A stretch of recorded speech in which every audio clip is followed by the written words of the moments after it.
Welcome to the Music Nut Program. I'm John. Thank you so much for joining me today. And welcome back to part four of my six-part series on albums celebrating a significant anniversary in 2025. In past episodes, I've talked about my 10 favorite albums from 1965, 1975, and 1985, respectively. Today's show, my top 10 favorite albums from 1995. At this time, I was still listening to a lot of album-oriented rock music. I was also discovering a lot of great alternative bands as well. So we got a pretty decent mix here and certainly a good mix in the honorables. Let's get started with my number 10. So back in 95, there was this trend going on of young kick-ass blues guitar players, and I found this artist on Rock 107 WEZX-FM, Scranton, Pennsylvania, still locally owned and operated, and back then they had a fantastic playlist that introduced me to the great Kenny Wayne Shepherd, Ledbetter Heights. Now on this album, the first two songs on here, Born with a Broken Heart and Deja Voodoo, got played heavy on Rock 107 and album oriented rock stations, or mainstream rock stations, as they'd later be called. Shame, Shame, Shame's a wonderful track. Aberdeen's awesome. While We Cry is excellent. I'm Leaving You, Commit a Crime.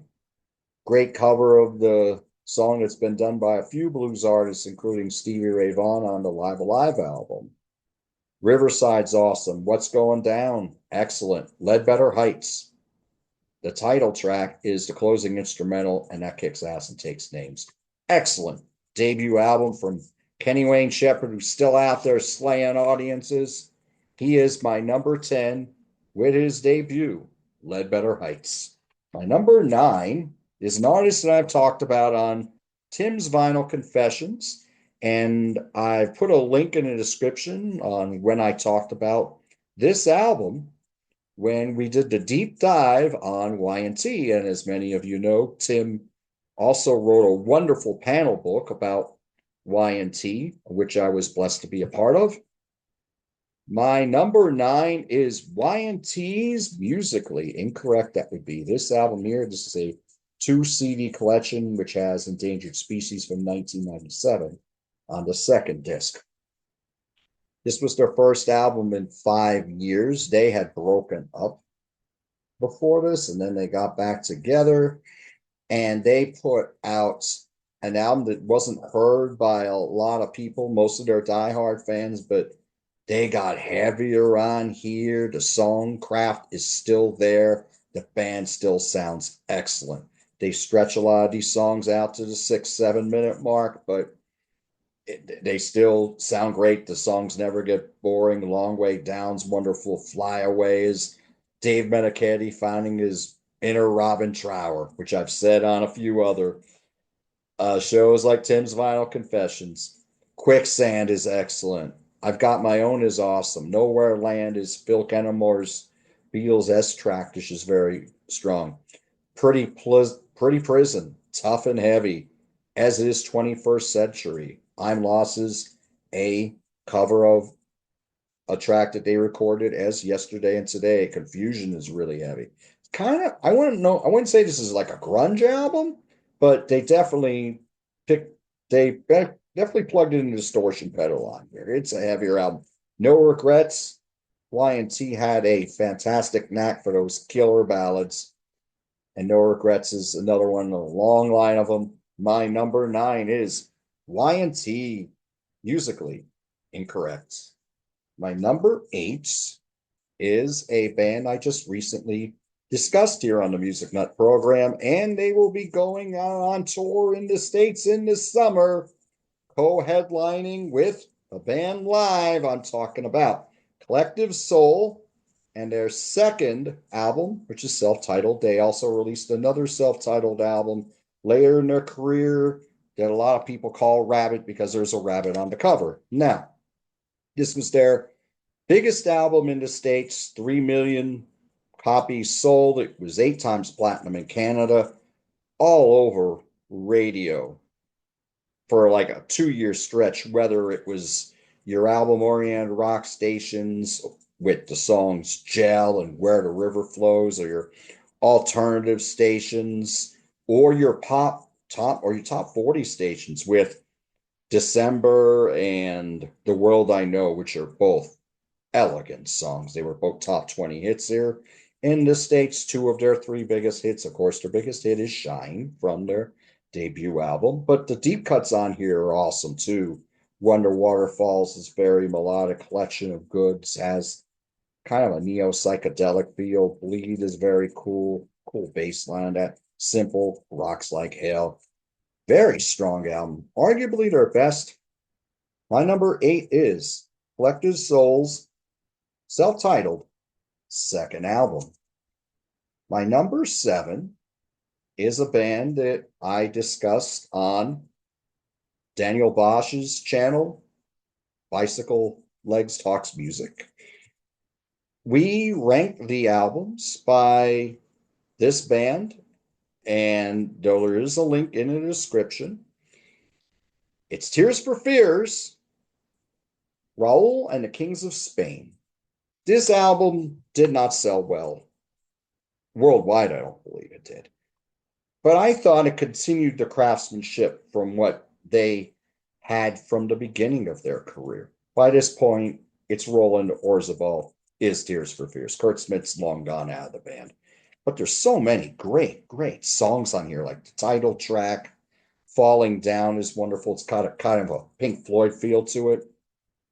God's Mistake is very cool. Sketches of Pain is beautiful. I Choose You, another very elegant song. Don't Drink the Water is harder. Me and My Big Ideas, more progressive. Very strong album overall. And I don't think enough people got a chance to hear, but everything Tears for Fears, I think, has been done very well. All their albums are strong. My number 7 is their album, Raul and Kings of Spain. My number 6, this is a self-titled debut. The drummer played with Nirvana. Now he's writing songs and playing guitar. He's up front. I believe he played all the instruments on this album too. He pulled a Prince or a Todd Rundgren on here. So Foo Fighters self-titled debut is my number 6. Now, this is a call, was very big on alternative radio, as well as AOR, as well as I'll Stick Around. These songs still sound great. Big Me is more melodic, more poppy. And a cool video, very memorable video with the Mentos candies coming up throughout. But you got some diversity on here. Good Grief is punk. That rages. Floaty is very cool. Oh George is more melodic, as is For All the Cows. Alone Easy Target is a strong rocker. Ecstatic, Watershed. They're all both really heavy. Exhausted. Very strong album here. My number 6 is the Foo Fighters self-titled debut. My number 5, someone that I have called one of the best songwriters of our lifetimes, but I didn't get into his music really heavy until later in life. I think this was the last album that really got some airplay on the AOR stations. This is John Hiatt with Walk On. Now, Cry Love got played on AOR, and he still does that song live. You Must Go is wonderful. The title track is excellent. Dust Down a Country Road is wonderful. Americana, as is Ethylene. Shredding a Document rocks a little harder.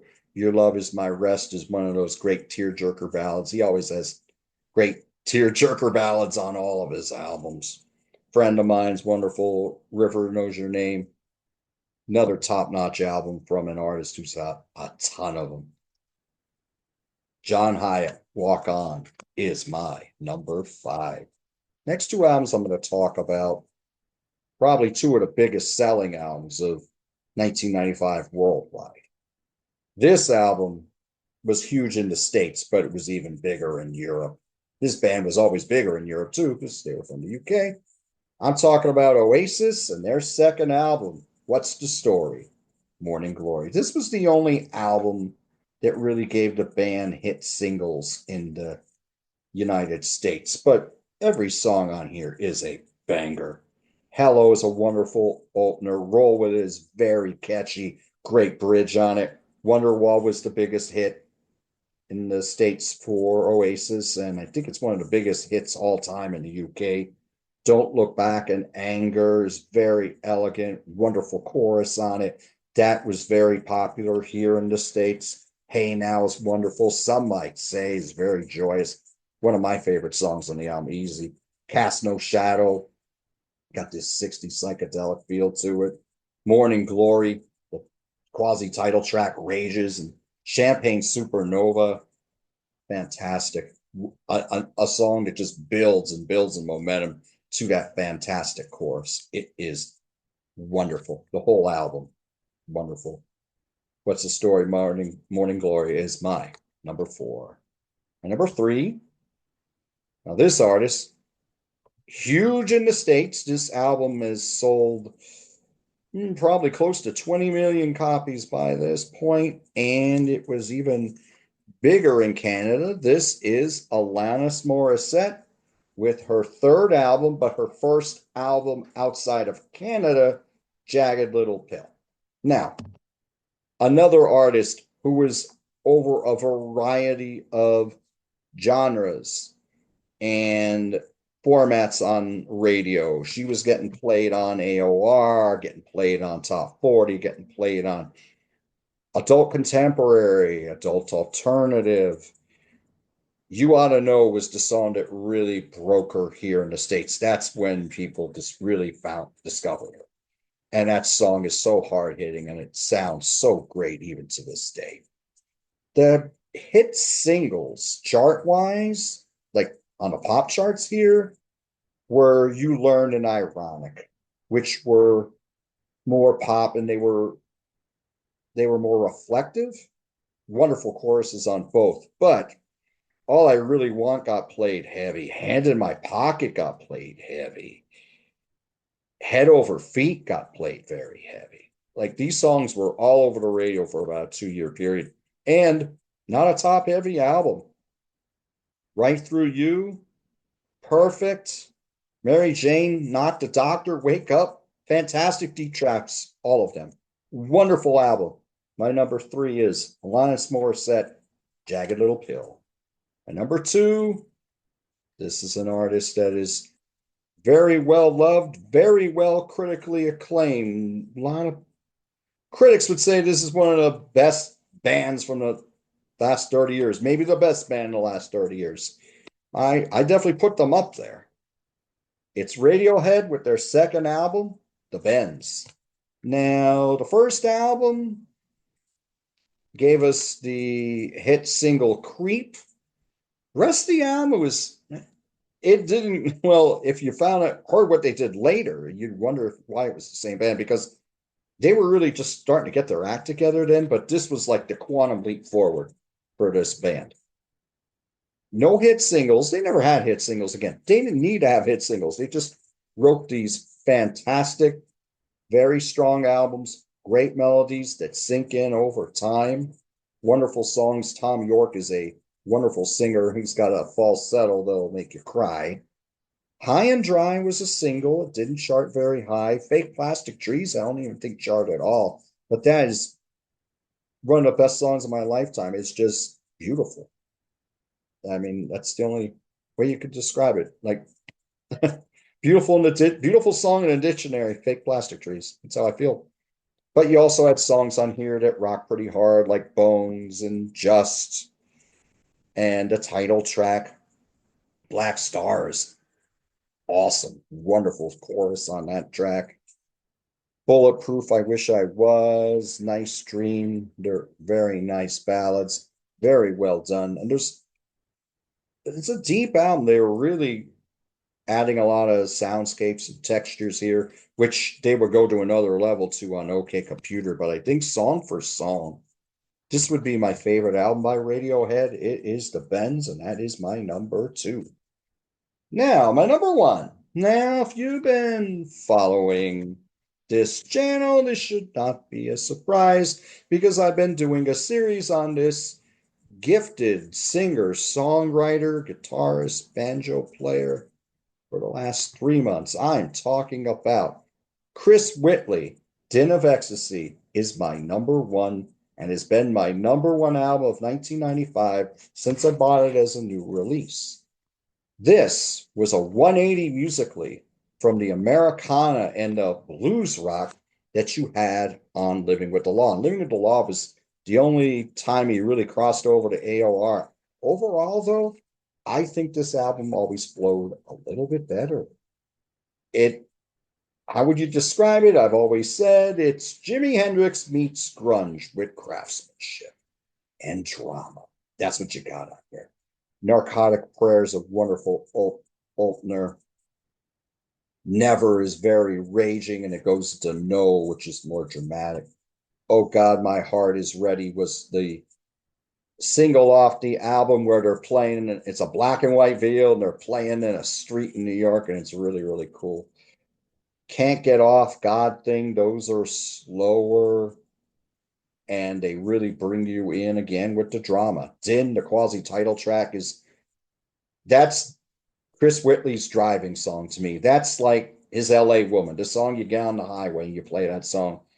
It's not even 3 minutes. It could be 13 minutes. It would be wonderful. Some Candy Talking. We got a great cover of the Jesus and Mary Chain track on there. Guns and Dolls, WPL, Ultra Glide, New Machine, everything on here works. And I think it works very well as a piece.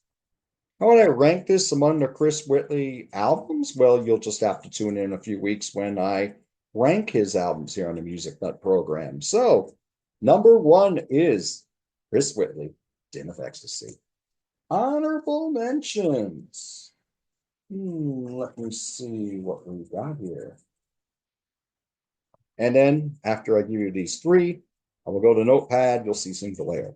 This was close. Bad Company, the last studio album they do, Company of Strangers, the only studio album to feature Robert Hart on lead vocals. On here, they sound like 1970s Bad Company, and they have the strong songs again. I would say, in my humble opinion, my third favorite album by Bad Company, next to that fantastic self-titled debut and Straight Shooter that came out after this. After that, I mean, this album, very, very strong. Got played a little bit on AOR, but didn't really sell at all. Don't let it discourage you. It's a great album. If you see it cheap, buy it. It's worth it. This one was close. Hum. You'd prefer an Astronauts. They're not just stars. This whole album is great. This is dream pop meets noise, kind of like Smashing Pumpkins, but they don't have the loud vocals like Billy Corgan has. It just flows very, very well. Hum deserved a better fate.